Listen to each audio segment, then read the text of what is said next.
1972 was a pivotal year for the Dodge Charger. As the muscle car era was winding down, the RT was dropped. Go figure, the Hemi was discontinued and the party was just about over, except for one model, the Charger Rallye. This is a great example.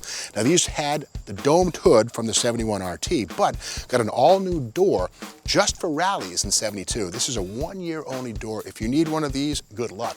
Now, of course, the Rallye in 72 no longer had any Hemi engines, but you could still get the 440. This one is very special. This is a 444 barrel U-code car, but it's a 4-speed. That means this one has the Dana 60 rear axle. Now, until a couple of years ago, there was a lot of controversy. A lot of folks thought because of the low compression in 1972, the Dana was no longer needed. They still put them in 444 speeds. This car is proof. Let's take a closer look.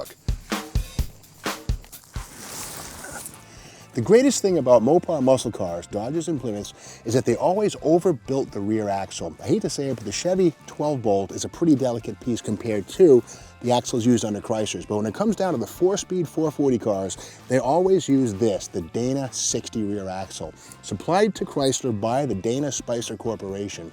Behind that stent tin cover is a 9 3/4 inch ring gear, the same size used under pickup trucks and even some Army vehicles. Better than that, after 1970, the axle shafts were increased to 35 spline diameter. That is one basically indestructible rear axle.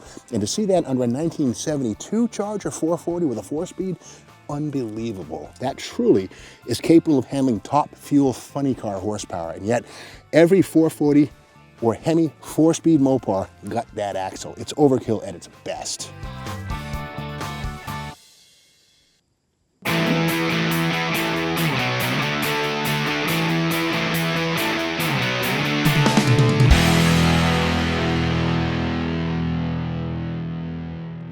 Here's a Junkyard Crawl pro tip. Always remember to check the trunk for junk. Sure enough, we see some goodies.